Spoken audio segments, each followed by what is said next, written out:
This is Wednesday, November 16th. My name is Douglas Griffin. This is my Wednesday night Bible study where we've been going through the book of John. We're on John chapter 10. Um, John chapter 10 takes place in the last 6 months of the ministry of Jesus before he goes to the cross. In John chapter 9, we were at the Festival of Tabernacles, which takes place in October. John chapter 10 takes place in the feast during the Feast of Dedication, which takes place in December. It's a holiday that you're very familiar with, the Feast of Dedication. So we're going to, where is it? There we go. So we're going to begin with John chapter 10, verse 22. In the past several weeks, I've gone over, here are the words that Jesus spoke, or the lessons he taught in between that October and December. He's got 6 months to live. What are the important things that he wants to bring up? So we're done with that part. And now it says in John chapter 10, verse 22, it's December. Now it was the Feast of Dedication in Jerusalem, and it was winter, right? It's December. I want to do the history of the Feast of Dedication. And to do so, I must start in the book of Daniel.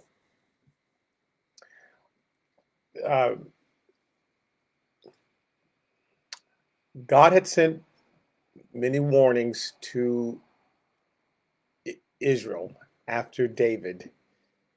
David reigned around 1000 BC. It's easy to remember. 1000 BC. So for 400 years, there were several successors. The kingdom had split in two. So there was a northern kingdom, southern kingdom. And the kings were variously good and evil. The ones in the north and Samaria, they were mostly evil. Judah had some good ones and some bad ones. You just never knew what you were going to get, which is one reason why God was hesitant to give them a king, because he warns them, a king is going to lead you astray and you're going to take on the personality of the king. I would rather be your king. But they said, no, we want a king. Okay. So Isaiah warns them around 700 BC. You need to get it together or God's going to come and destroy your kingdom. They don't listen. So sure enough, the Assyrians come. It's the first great world power. The Assyrians come, I mean, at least during this time. The Assyrians come and they take the northern kingdom, which involves like 8 or 9 tribes, and take them back to Assyria. And after a while, they let them go, but they disperse. They don't go back to Israel. So we call that the diaspora, where they kind of spread out. So there are children of Israel who have gone and are all over the place, right? But the kingdom of Judah, where we get the term Jew from, they weren't harmed at that point. So Jeremiah warns them, you're going to get in trouble because now you're starting to get bad. And they don't listen. And sure enough, in 587, Babylon, which is the next great kingdom, captures them. So in the book of Daniel, so Daniel's captured, he was quite young, and he was captured fairly early on. Jeremiah also has a vision of the temple being destroyed, but also being rebuilt. It says it's going to be 70 years. The temple's going to be destroyed, which it is in 587, but it will be really built, which it was in 517, right? We're going backwards toward the birth of Christ, BC. So 587 BC is the prophecy, 517 BC, 70 years later, temple is rebuilt. In between that, though, Daniel has a vision. In 550 BC, Daniel has a vision. The original king, Nebuchadnezzar, is dead, and his son, Belshazzar, is, excuse me, in control. That vision is talked about in Daniel chapter 8, and we're going to come back to that because that leads us to the festival dedication, which Jesus was celebrating in John 10:22. But before that vision, I mean, after that vision, so he has a vision in Daniel chapter 8. That's probably Daniel is that it's written out of order. Uh, First chapters like 6, 7, and 8 happened before chapter 5. But anyway, 13 years later, in 537 BC, we're in Daniel chapter 5. So he's been king for 13 years now.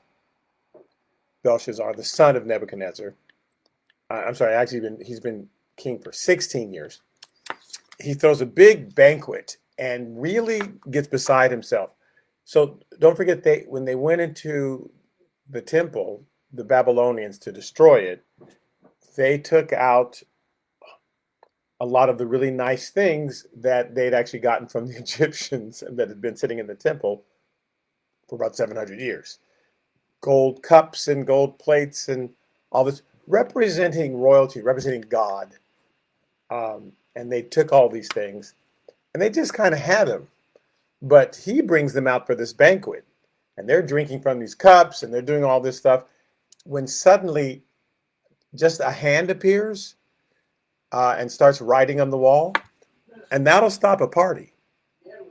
So is that a hand? Just a hand floating in the middle, it's writing on the wall. So everyone's horrified and they want Daniel to interpret it. So starting from Daniel chapter 5, verse 21, Daniel tells Belshazzar about his dad and says, don't forget about your dad. And it says, when his heart was lifted up and his spirit was hardened in pride, he was deposed from his kingly throne and they took his glory from him. So he thought he was all that much. Nebuchadnezzar thought I'm everything. Then he was driven from the sons of men. His heart was made like beasts and his dwelling was with the wild donkeys. So he went out of his mind and thought he was an animal for a while. And they fed him with grass like oxen, and his body was wet with the dew of heaven, till he knew that the Most High God rules in the kingdom of men and appoints over it whomever he chooses. So Nebuchadnezzar had this big statue erected to himself, and everybody must worship me. I am God. And God says, are you really? Let's see. Roll tape. So he goes crazy until he humbles himself, right? And then says, no, I'm not God of the universe. I'm only here because God allowed me to be here. So he humbles himself. And God restores his mind. But then Daniel turns to Belshazzar, his son, and says, but you, his son, Belshazzar, have not humbled your heart. Although you knew all this, you knew why your dad went crazy. And you have lifted yourself up against the Lord of heaven. You're actually mocking him by drinking out of his gold cups and eating out of the gold plates from the temple. You're mocking them like they're just dining room ware, as opposed to being holy instruments for God. He says, they have brought the vessels of his house before you and your lords and your wives and your concubines have drunk wine from them. And you have praised the gods of silver and gold and bronze and iron, wood and stone, which do not see or hear or know. So you're praising the God of silver and the God of gold, but not the real God. And the God who holds your breath in his hand and owns all your ways, you've not glorified. Then the fingers of the hand were sent from him, and this writing was written. So the hand's writing on the wall, and Daniel's giving this whole prelude as far as, I'm going to interpret what the writing it says, but let me just explain what's about to happen. Because 13 years earlier, Daniel had already had a vision about this moment that's coming right now. So we're going to get to that vision. It's in Daniel chapter 8, because that vision leads us all the way to Jesus celebrating the festival dedication. So he already had this vision. So the fingers go away, and it says, and this is the inscription that was written, Mene, Mene, Tekel Upharsin.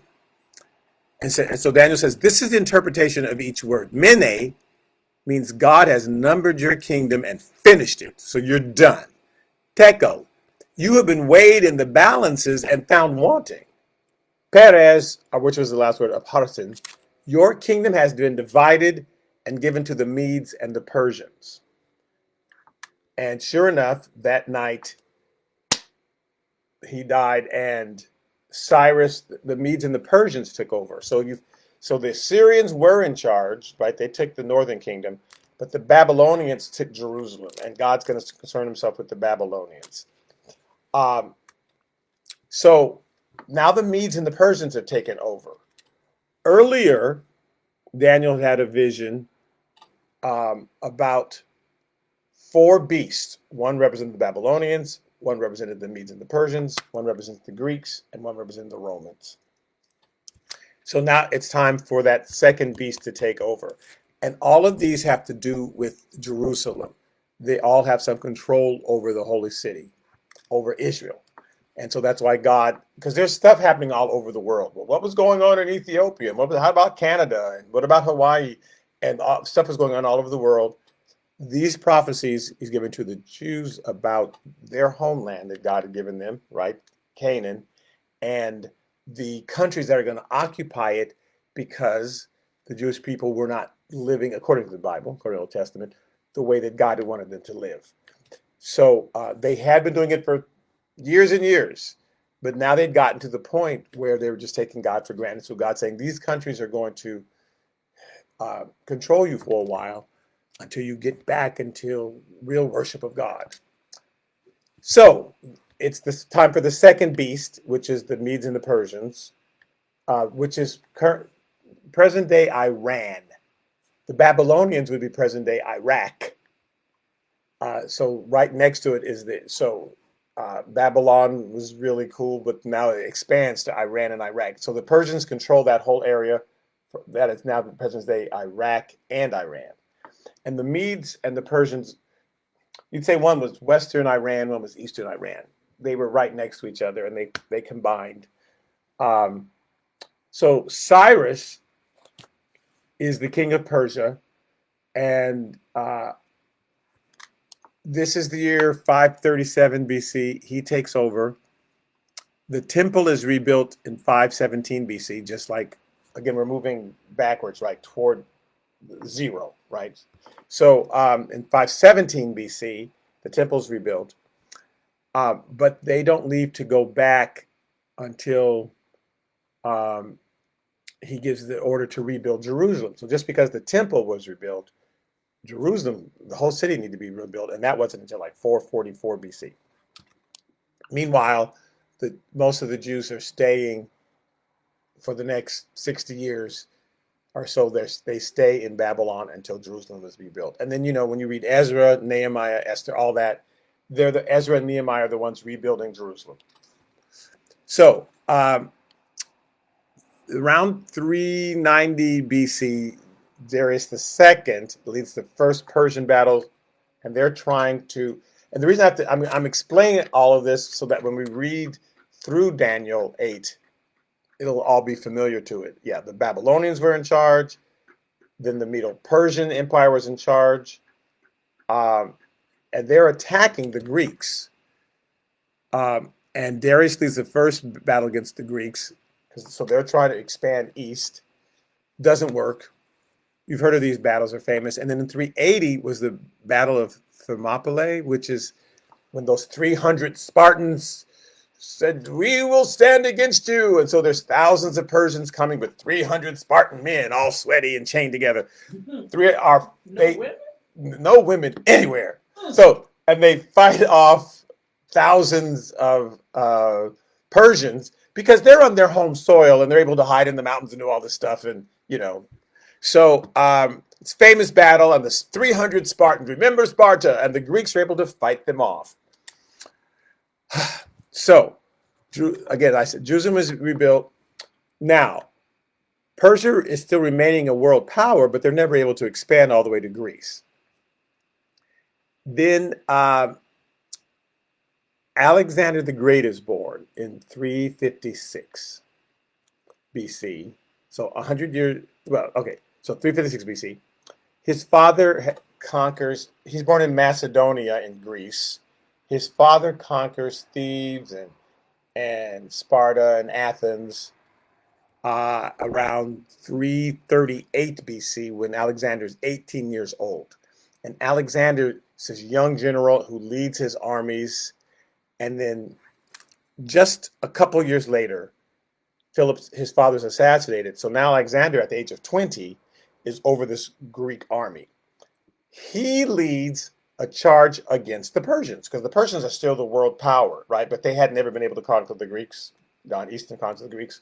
So Alexander says, we've got to get revenge for what happened at Sparta. Remember Sparta? They tried to conquer us. And he convinces all the Greeks to fight the Persians. And in one of the most famous campaigns in military history, this young 20-year-old conquers the rest of the world, the known world in the Middle East at that time. He conquers the entire Persian Empire all the way up through Syria, down through Egypt, through Iran, Iraq, all the way to Asia Minor and Thrace, and it's amazing how fast in just a couple years Alexander the Great conquers all this incredible territory. But he dies at the age of 32. So he dies in 323 BC. And he leaves 4 generals in charge. And they divide up the Greek Empire. One good thing is that the whole world, and their mission is to bring Greek culture and Greek literature, and because Alexander was taught by Aristotle, the Greek language all over the world. And he actually unites this entire huge region. And they're all learning Greek. Everybody's speaking Greek. They speak their own language, but everybody has to also learn Greek. In around 285 BC, they take 72 Jewish scholars, 6 from each tribe, right? There's 12 tribes, 6 from each tribe, so there's 72. And they take them to Alexandria in Egypt, which again is controlled by the Greeks. The Greeks control everywhere. And they have them translate the Hebrew Bible, and we call it the Septuagint, which means 70, even though it was 72. And the Hebrew Bible is kind of spread. Well, it's now the Greek translation of the Hebrew Bible. It begins to spread all over the empire. So people are learning about the God of the Hebrews. So God's not looking at this going, oh, look what Alexander did. But he's like, I know what you're about to do. I'm going to let you do it, and then I'm going to use it. So, but meanwhile, Alexander's, like I said, his empire had been divided into 4 pieces. Cassander, his general, had the Greeks. It had Greece in the east. I think it's Lysimachus. I tried to write it down. Was all the way in the west. Seleucus, who was charged of the Seleucid Empire in the north in Syria, and Ptolemy, but I want to say Ptolemy because it's a P, P-T-O. Ptolemy was in Egypt, and Egypt also controlled Palestine. So these 4 generals had divided it up east, west, north, and south. Now, knowing that, let's look at Daniel chapter 8. And again, we are heading toward the festival of dedication that Jesus was attending and why this festival exists. It's not one of the feast days. It's not the Pentecost or the Passover or the Feast of Tabernacles. It's the festival of dedication. So let's read Daniel chapter 8. So in the 3rd year of the reign of King Belshazzar, a vision appeared to me, Daniel. This is in the 3rd year. It was in his 16th year where the writing was on the wall, where the hand appeared, and Daniel says to him, your kingdom is taken from you, you're done. So this happened in his 3rd year. And the reason why Daniel's able to say that so confidently in year 16 is because he'd had this vision in year 3, and he's just been waiting for it to start to happen. In the 3rd year of the reign of King Belshazzar, a vision appeared to me, Daniel, after the one that appeared to me the first time. So he'd had a vision of 4 beasts coming out of the waters. One represented the Babylonian king, and then the Medo-Persian kingdom, then the Greek kingdom, and then the Roman kingdom. Okay, so I'd had one vision, now I'm having another one. So it appeared to me, after one that appeared to me the first time, I saw in the vision, and it so happened while I was looking, that I was in Shushan, the citadel, which is in the province of Elam. So he's in Babylon at the time, which is present day Iraq. But in his vision, he's in Iran. He's in Persia. Today we'd say Iran. So in his vision, he's in Shushan, which is in the province of Elam, which is in Persia. So he's in the Persian court. Now he's not literally there, but that's where he is. And they're not a world power yet, but they're just about to be. And I saw in the vision that I was by the river Ulai. Then I lifted my eyes and I saw, and there standing beside the river was a ram which had two horns. And the two horns were high, but the one was higher than the other. And the higher one came up last. So the Medo-Persian Empire is the empire that's about to take over from the Babylonians. The higher one comes up last, meaning the Medes were in charge at first, and then the Persians, who were stronger than the Medes, they took over. And we call it the Medo-Persian Empire because they joined together. And so this ram represents the Medo-Persian Empire, which Gabriel goes on to tell him, oh, that's the Medo-Persians. They're going to take over in a little bit. Okay. So I lifted my eyes and I saw there standing behind the river was a ram which had two horns, and the two horns were high, but one was higher than the other. And the higher one came up last. I saw the ram pushing westward and northward and southward so that no animal could withstand him, nor was there any that could deliver from his hand. But he did according to his will and became great. So it pushes westward toward Thrace, toward Asia Minor, northward towards Syria. It pushes south towards Egypt. It's not able to go east and attack Greece. Remember, they tried twice to attack Greece, but it never works. And as I was considering, suddenly a male goat came from the west across the surface of the whole earth without touching the ground. And the goat had a notable horn between his eyes. Then he came to the ram that had two horns, which I had seen standing beside the river, and ran at him with furious power. So this goat, he tells us later, it represents Greece. Greece, I don't know, I had a T on it, Greased. It came from Greece, and because whoever he was, Alexander the Great came around from the west and attacked them and surprised them. But it came across the surface of the whole earth without touching the ground, and the goat had a notable horn between his eyes. And then he came to the ram that had two horns, which I had seen standing beside the river, and ran at him with furious power. And I saw him confronting the ram, and he was moved with rage against him, and attacked the ram, and broke his two horns. And there was no power in the ram to withstand him, but he cast him down to the ground and trampled him. And there was no one that could deliver the ram from his hand. Therefore the male goat grew very great. But when he became strong, the large horn was broken, and in place of it, four notable ones came up toward the four winds of heaven. So this is what happened to Alexander the Great. It says like this goat was just flying, it didn't call it a flying goat, but it was, I forget how he describes it, but it describes it in a way, without touching the ground, like it was so fast, like without touching the ground, his horse was going so fast. And that's how fast Alexander took over the known world. It was crazy. In like 3 years or something, he conquered. It was amazing. But as soon as he got his power, as soon as, now I'm king, Alexander died in a drunken stupor of some fever, some mysterious disease. And his four generals divided up his lands, which is what it says. The male goat grew, was very great, but when he became strong, the large horn was broken, and in place of it, four notable ones came up toward the four winds of heaven. So the Ptolemies are in the south. And from that line, we get Cleopatra was the last famous Ptolemy, king, queen, whatever you would call it, ruler, thank you. And but they controlled Palestine. Seleucids are up north. The Seleucid kings, they would name one son Antiochus, and then the next one Seleucid the second, and the next one Antiochus the second, and the next one Seleucid the third, and the next one Antiochus the third, right? So Antiochus the fourth is the eighth king in that dynasty. He's the eighth. There have been Seleucids, Antiochus, Seleucid, that they just alternated names. So in 198 BC, so this is Alexander took over he died in 323 or something like this. So it's 125 years later. 8 kings later, Egypt, the Greeks who ruled in Egypt had been controlling much of they were the strongest kingdom.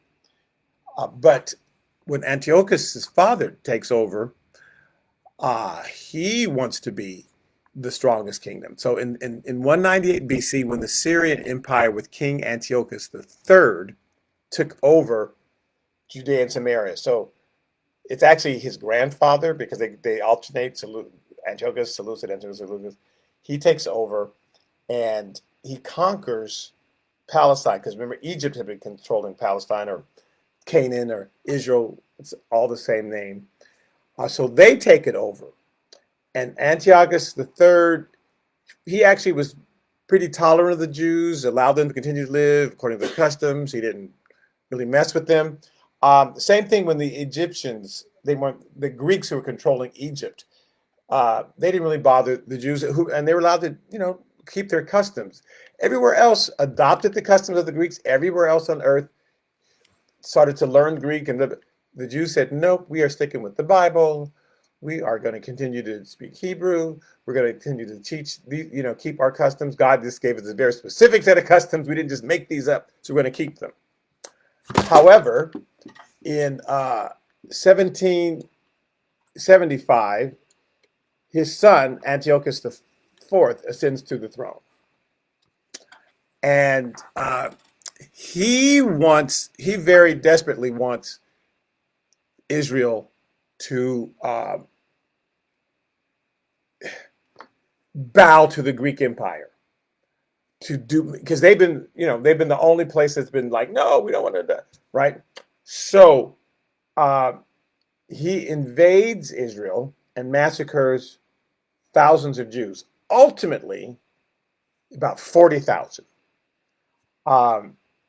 He outlaws Judaism. This is in 168 BC. And so from 168 to 165 BC, this is when this takes effect. No Judaism, no sacrifices, no circumcision, nothing that your priests have to go. You got to go. Now, before this, come on. That's so interesting. So before this, the priests had anticipated this kind of fighting. They had anticipated that the Greeks were coming. And so their solution was, well, instead of trusting God, let's make deals with them. Let's go ahead and adopt some of their customs. Let's go ahead and do that.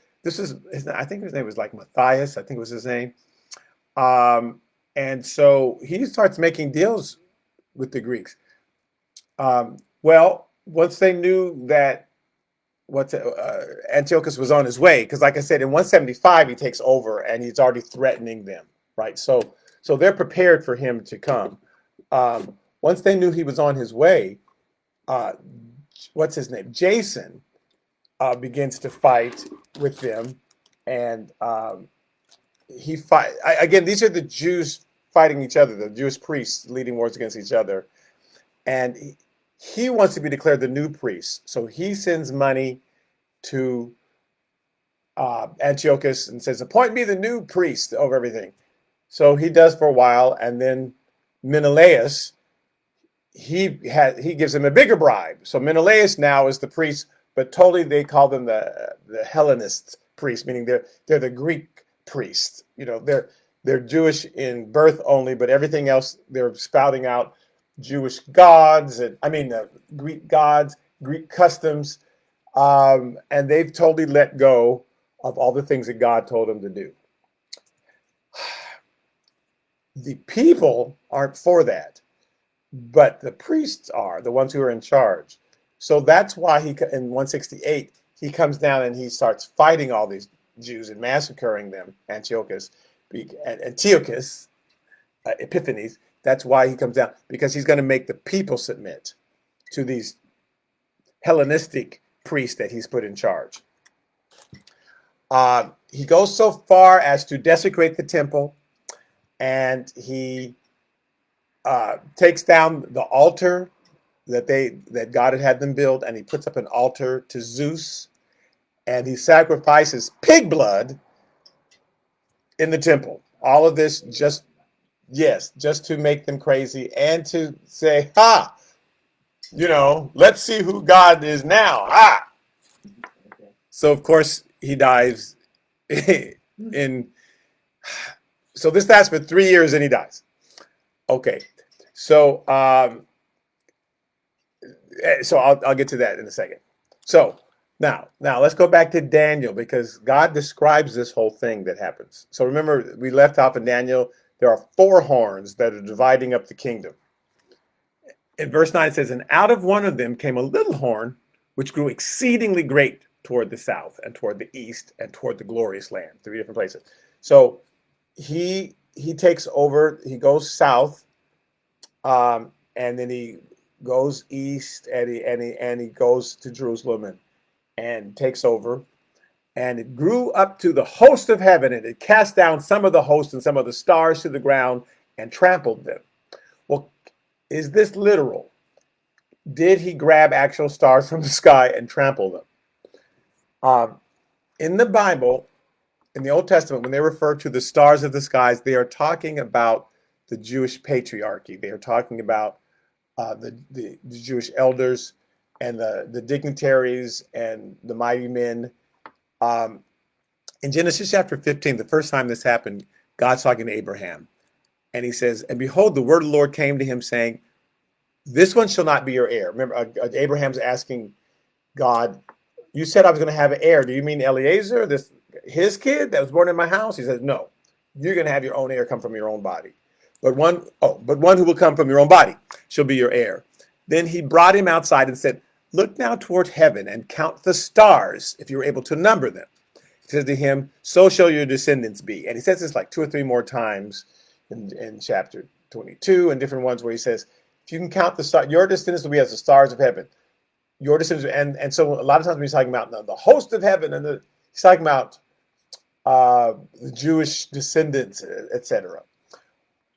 Joseph has a dream, and he tells his brothers about his dream. In Genesis chapter 37, verse 9, it says, then he dreamed still another dream and told it to his brothers. And he said, look, I've dreamed another dream. If you're not mad enough, you're really going to be mad now. And this time, the sun, the moon, and the 11 stars bowed down to me. So he says 11 stars. They had identified by this time 12 constellations, just like we know that there are 12 constellations. Doesn't mean that the constellations have powers to control your life, but there are 12 constellations that we've identified. He said, I'm the 12th, and your 11 stars, your 11 constellations are bowed down to mine. And all the stars in that constellation represents your kids, and the stars in that constellation represent your kids. And whenever you talk about the stars and the moon and sun, maybe say our mother and father, a lot of times when he says that the stars will fall and the stars will be trampled down, he means whatever Jews are in charge at that time, whatever Jewish people are the elders, they're the ones who get attacked and brought down. So when he says some of the stars are brought to the ground and he trampled them, he just means the Jews, the elders who were in charge. Antiochus Epiphanes is going to show up, this little horn, and trample them to the ground. So back to Daniel. And he even exalted himself as high as the prince of the host. And by him, the daily sacrifices were taken away, and the place of his sanctuary were cast down. So the places in the sanctuary are thrown down. He goes in, he desecrates the temple, he tears down the altars, and he has coins printed that says Theos and Antiochus Epiphanes, which means I am the revelation of God. Theos is God, and if you have an epiphany, I just had an epiphany. I just had a revelation. I just had a manifestation. It came to me. So the manifestation of God is me. Well, God's not going to like that for very long. So it says, because of the transgression. What transgression? Well, in this case, because a lot of the Jewish leaders had already given themselves over to the Hellenists, to the Greeks, and had started worshiping Greek gods. And in order to please them, because of the transgression, an army was given over to this horn to oppose the daily sacrifices and cast the truth down to the ground. And he did all this and prospers. So God's letting judgment come upon Israel at that time because of what their leaders had done and how people had followed their leaders. Now, God always allows this, and then he judges the person who he sends to do the judging. So I'm going to let that nation come in and mess you up, and then I'm going to destroy that nation because they're a mess. But I am going to let them do that to you. So he let the Assyrians come down, and then he got them. He let the Babylonians destroy the temple, and then they were destroyed. The Persians did, So he's allowing this because of your sin. These people are crazy. I'm going to let them get you. But then I'm going to get them because they're worse than you. And I'm just actually disciplining you. Them I'm utterly destroying. But you, I'm disciplining you in this way so you'll wake up and go, oh, we better get back to doing what God told us to do. Then I heard a holy one speaking. This is Daniel. And another holy one said to that certain one who was speaking. So I heard a conversation.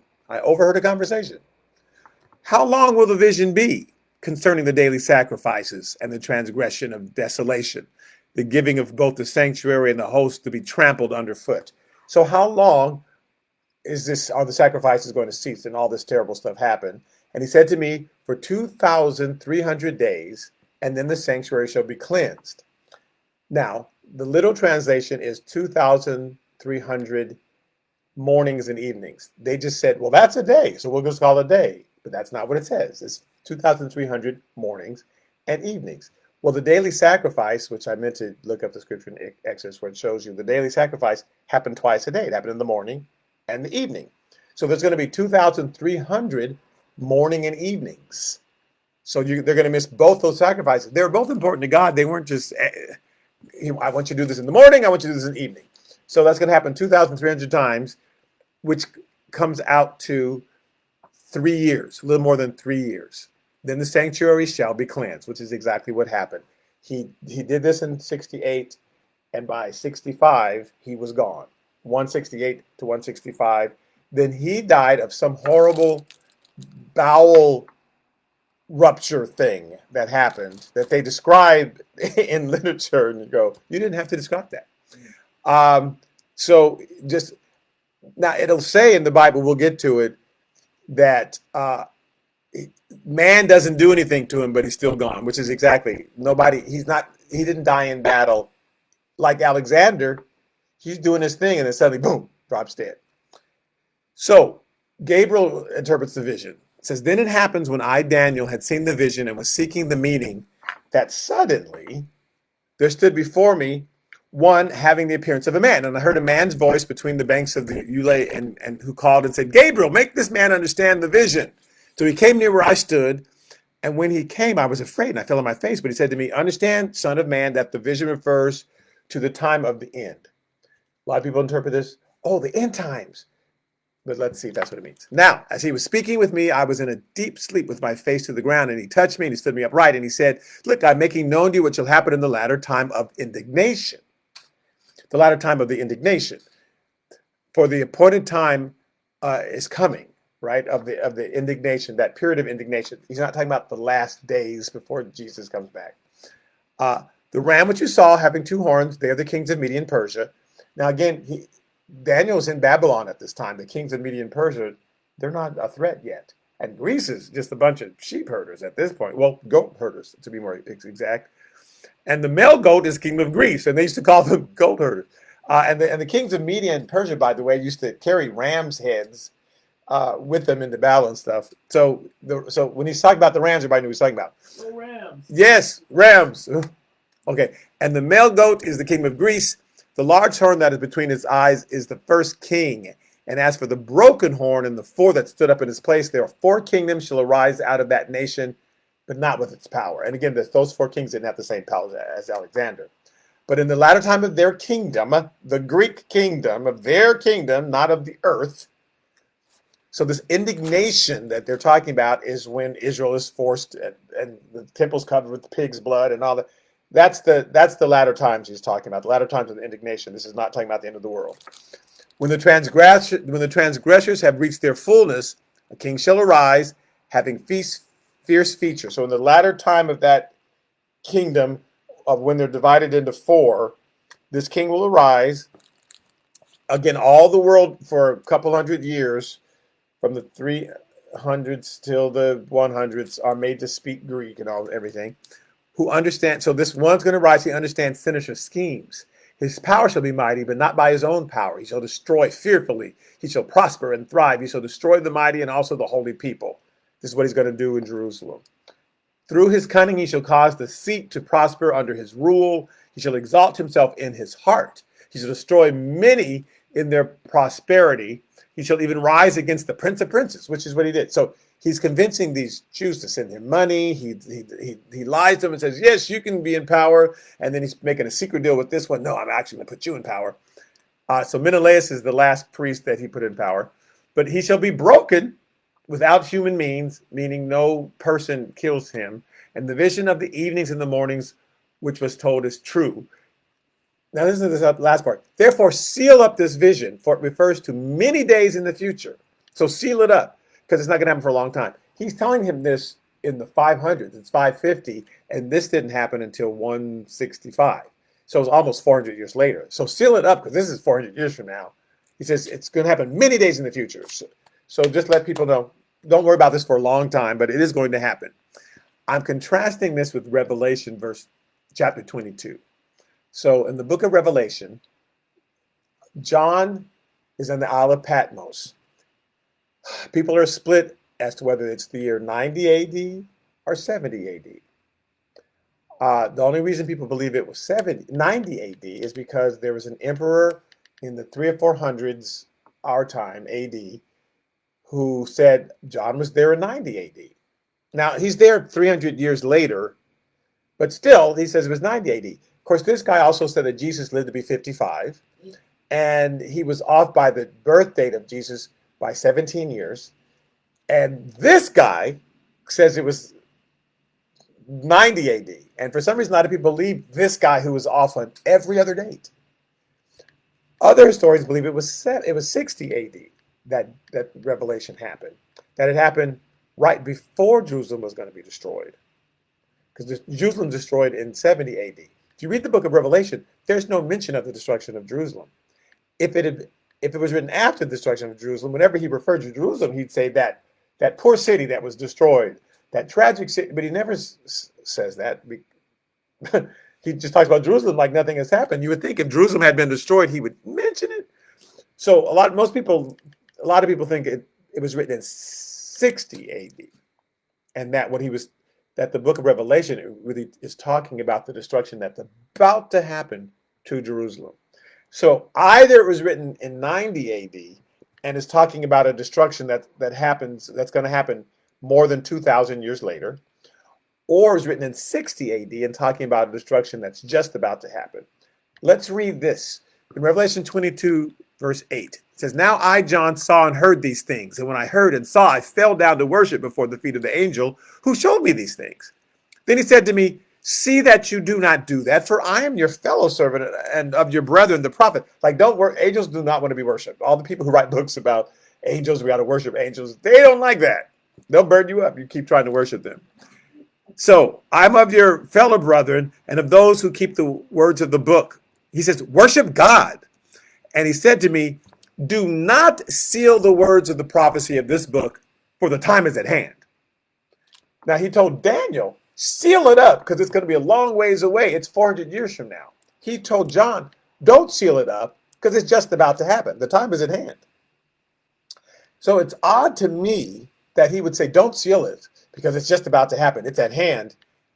For the people who think, well, it's been 2,000 years. What do you mean by just about to happen?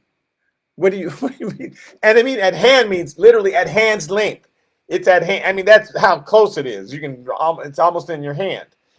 But if it was written in 60 AD and he's talking about the destruction of Jerusalem that's going to happen in 10 years, that would make more sense. Yeah, don't seal this up because it's just about to happen. But anyway, he tells Daniel, with this prophecy, it's only 550 AD. So seal this up because it's many days in the future, and it doesn't happen until 168 to 165 BC. So he says, and I, Daniel, fainted, and I was sick for days. And afterward I arose and went about the king's business. And I was astonished by the vision, but no one understood it. And he kept his mouth shut for 13 years until the hand showed up and started writing on the wall. And then he says, You're just about to lose your kingdom. He's taking it from you, and sorry. And he dropped it, and the next day, but Daniel already knew this. He'd been sitting on it for 13 years, So that was the beginning of the vision, which started with the ram with two horns, the Medes and Persians, and then the goats coming, led by Alexander the Great, and then that little horn, Antiochus Epiphanes, who was going to do all this destruction to Jerusalem. So he did from 168 to 165 for 3 years. That's how long this lasted, for 3 years. There is a vision that Daniel has in chapter 9 about the Messiah coming, and it says, and the prince will end the sacrifice permanently. And this is not the same thing, because he tells us how long, just 3 years.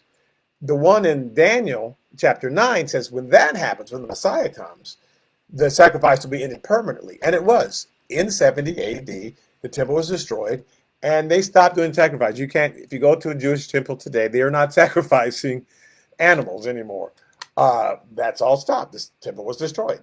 So the one in chapter 9 of Daniel was talking about when Jesus comes, but the one in chapter 7 was talking about Antiochus Epiphanes. And so that was just 3 years. So now a revolt happens against Antiochus. It's led by Judah Maccabee. Now his last name was not Maccabee. That's a reference, means the hammer. Maccabee means the hammer. He was Judah the hammer, Judah Maccabee, right? So that's a nickname for him, Judah Maccabee. And all those who followed him were the Maccabees, right? And they lead a revolt against Antiochus Epiphanes and kick them all out.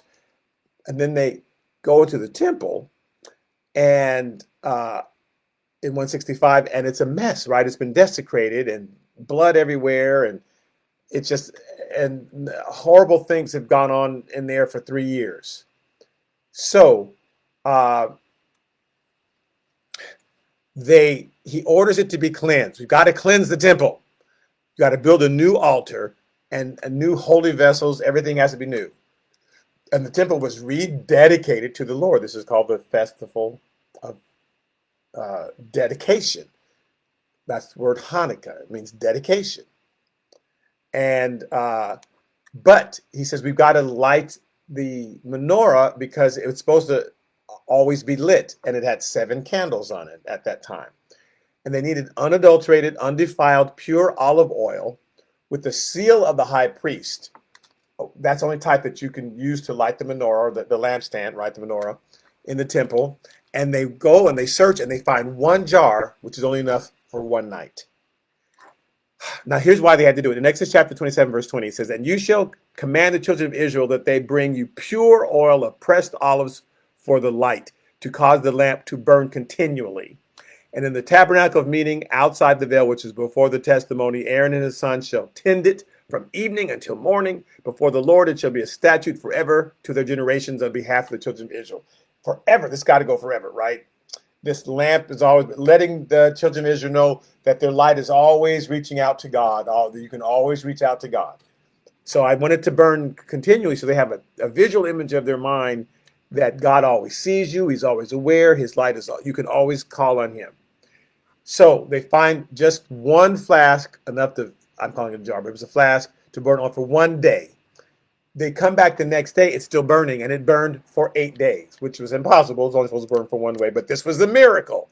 Now, it takes 8 days to press the oil. So at the end of 8 days, they now had enough oil, because they went and they found olives, they went through that whole thing. They had enough oil to keep it burning. So now, come on, turn back on.